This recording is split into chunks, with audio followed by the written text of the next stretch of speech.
prices of gold are going to go much higher. It's just a question of can it be controlled in a way that's compatible with political and financial interests. Central bankers and politicians don't want to see gold skyrocketing to $50,000 an ounce overnight because it points out the problems with the system and it creates panic in the system. A secret Canadian gold play revealed. Near-term gold producer is about to become the hottest hard asset play in North America. Deep value in production in 2016. A mill that is worth over $125 million. Today, the entire company's market cap is less than $25 million. Gold production is being ramped up to begin in less than 12 months.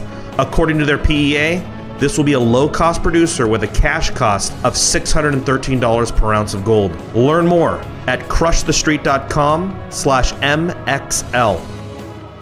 Hello, everyone, and welcome into crushthestreet.com. I am really looking forward to this next interview.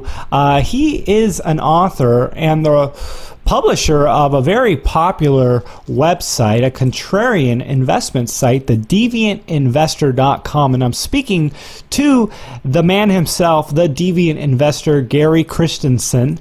And like I said, he's an author of nonfiction as well as fiction books, both relating to the economy. And his latest book, which is just coming out, and it has come out, is Fort Knox Down. And Gary Christenson, I'm looking forward to picking your brain on this book, what you were thinking about, and just the research that you did. So thanks for joining me today. Well, thank you very much for having me on the show. I'll start you off with this: gold delusions and gold reality. And the Fort Knox Bullion Depository officially contains 47.3 million ounces of gold. And I got to ask you, is this truth or fiction? Well, that's the real big question, because if you go to the official website, that's the official story. But the problem is, and I'm saying this is a problem, it's not been audited in 60 years, roughly, since Eisenhower was president. And even that audit was a little shaky. It wasn't really independent, and it wasn't complete by any means. And then there have been a number of other supposed audits and inspections since then. But they're really, really very tenuous, and they're a long ways from credible. If you want an audit of something, you have independent people come in, and if you don't check everything, you at least check a statistical sample that makes sense. And that hasn't been done. And, I haven't done the audits. I haven't been there, but a man by the name of Cruz Jansen, I believe, from Bullion Star, has done a number of wonderful research projects on this, and he's put out a lot of information on it. And I referenced him in some of my articles on Fort Knox. His information is very clear. He even points out that the Treasury Department has lost, quote, a number of supposed audits that were nothing more than, the tape across the door is still there. That's kind of thin for an audit. Well, Gary, let's start here. Tell us a little bit about Fort Knox and why we should care whether or not there's gold there or not. Well, and that's another very good question. And let me take the devil's advocate point of view for a moment.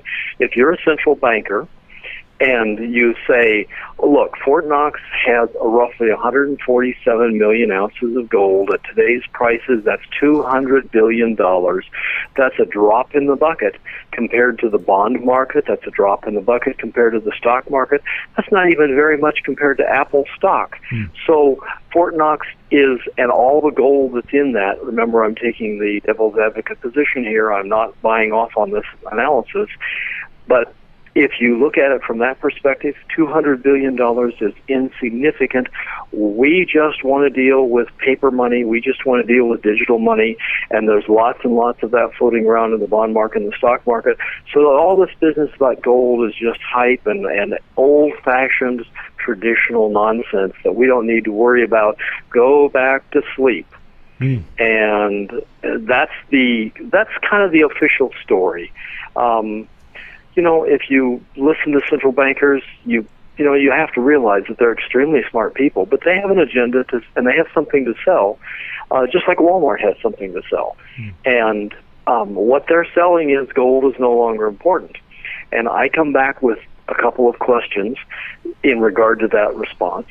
First of all, if it's no longer important, why are we going to the trouble of having Fort Knox there? Why are we paying to maintain it? Why do we have a military base there nearby with thousands of people there?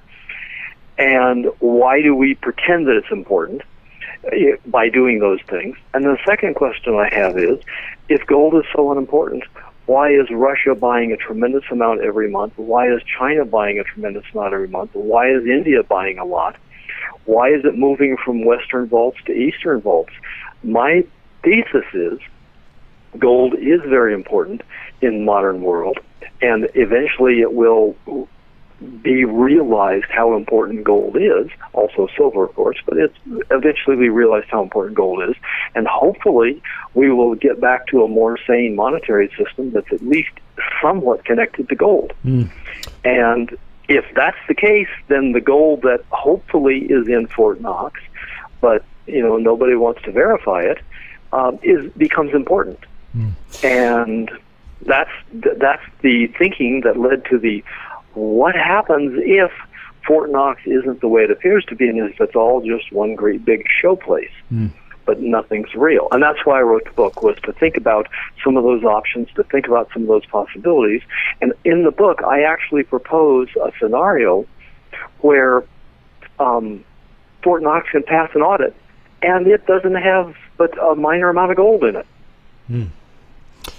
Gary, so what you're pointing out here is that basically they're controlling the market here. They're controlling gold with $200 billion worth of gold valuations. And I mean, how significant would it be if there was an audit and there was no gold there, or not as much as we thought? And what would that do? Is that similar to a COMEX default type situation in terms of what could happen with the gold price? Well, and again, that calls for an opinion and a guess.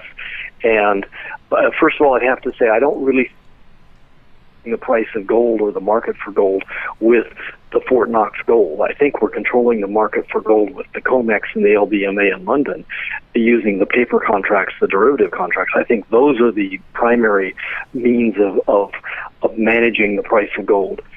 And I think, secondly, that we all know, and by saying we, I mean commercial bankers, central bankers,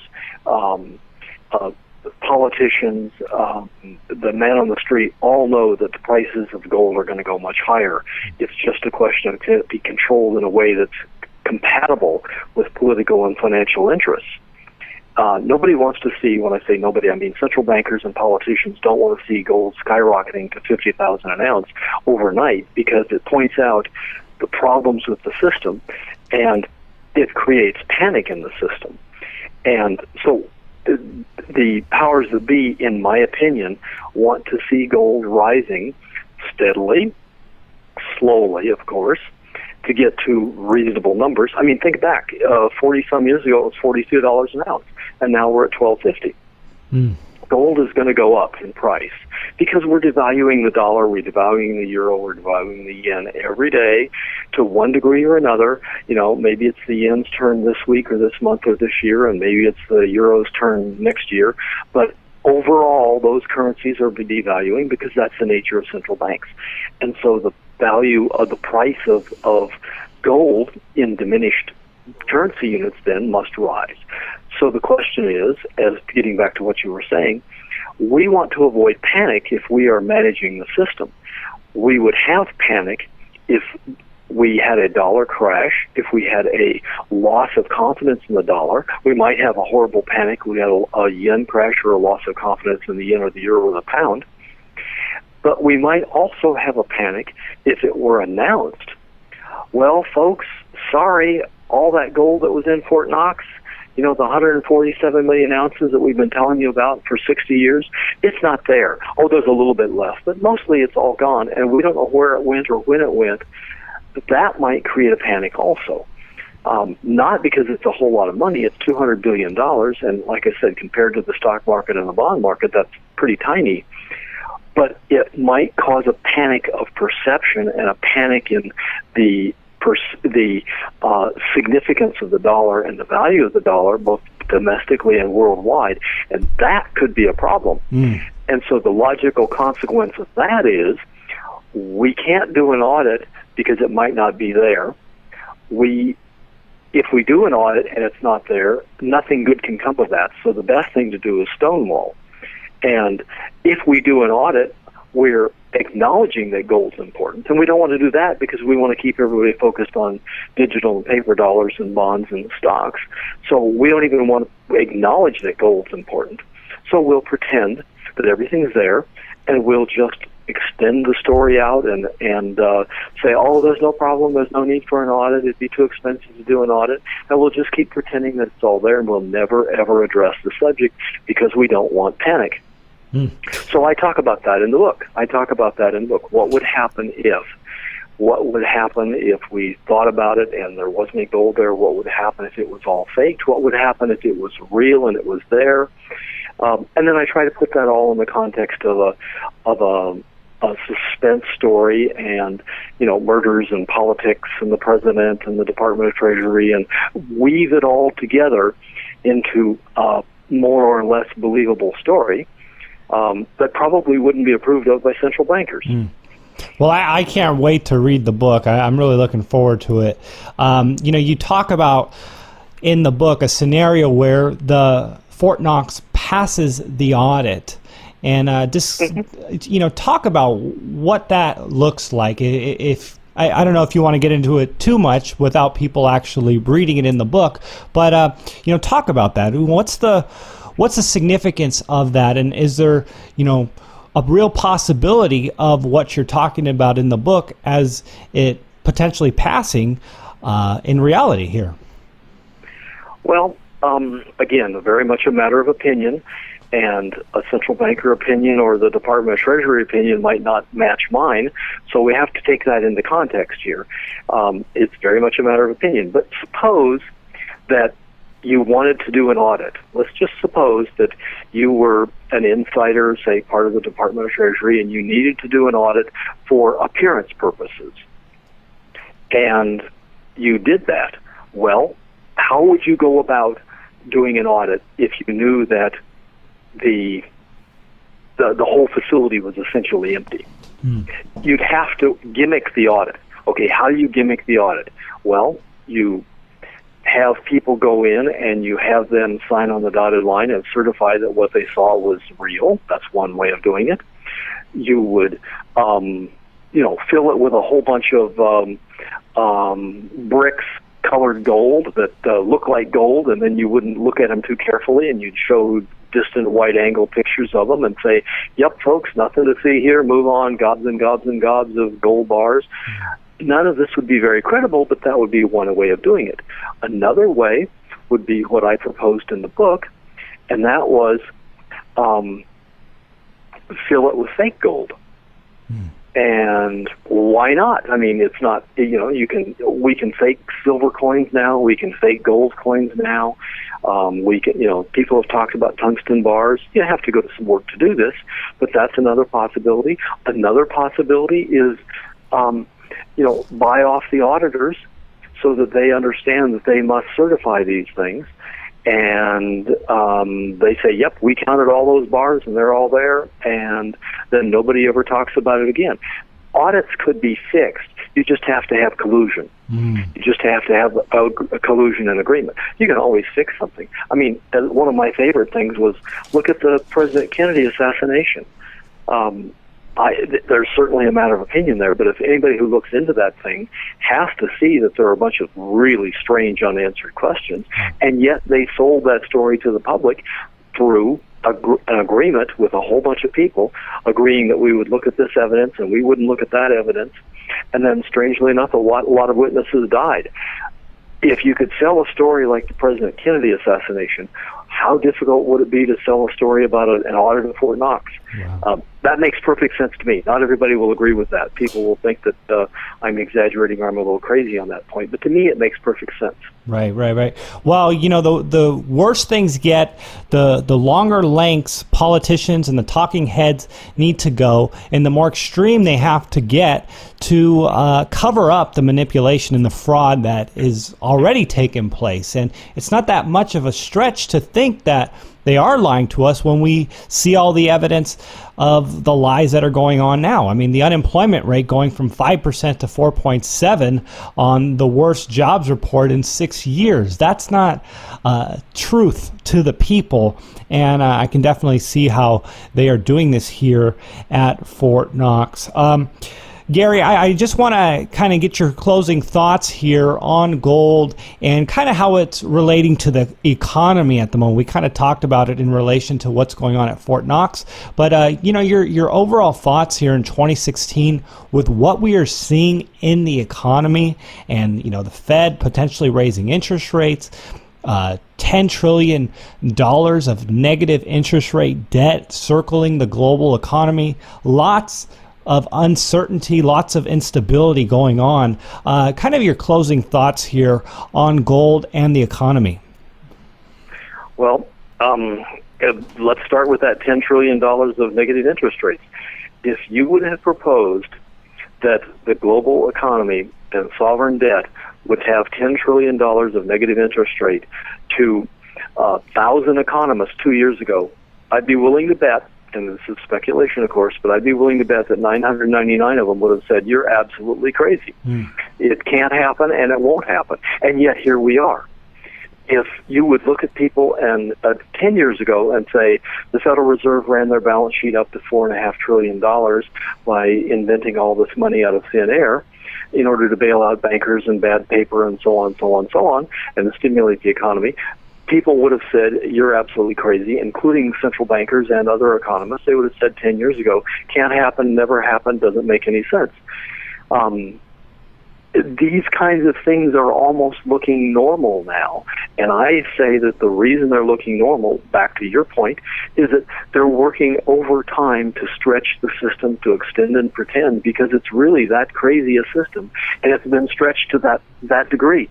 How can we have $200 trillion of unfunded liabilities and almost $20 trillion of debt and not say there's something wrong with this system? And that goes back to the panic point with gold. Got to keep gold from going too high too fast, like happened in 2011 or 1980, or people might realize there really is a problem. So I think that we can expect to see the problems that are in the economy manifesting with more paper, more money printing, and more reassurances that everything is good, while you look at the grocery store, you look at everything happening around you, and you can realize it isn't really so good after all. And all of those things are going to push people to say, well, maybe I should protect myself. And one of the best ways to protect yourself is to get out of paper assets and get into real assets, and that means silver, gold, platinum, art, land, things like that. The era of hard assets is upon us. And in that case, you can expect to see prices rising. And remember, that's not prices rising so much as it's value of the currencies devaluing and going lower and lower and lower. And the more we print, the more craziness we engage in, and $10 trillion of negative interest rates strikes me as pretty crazy. The crazier it is, the more hard assets, including gold and silver, are going to rise. Well, those are good words right there. Everyone, this is Gary Christenson of the DeviantInvestor.com. Gary, if people want to reach out to you, get this book, where would they go and what would they find? Well, eventually it'll be available on my website. That's a couple days away. Right now it's available in Kindle book and paperback book on Amazon. And if people want it, I just say go to Amazon and search on Fort Knox Down, and you'll find it. And then there you go. Available Kindle and paperback. Gary, thanks again for coming on the show with me. You're welcome. Certainly. Enjoyed it.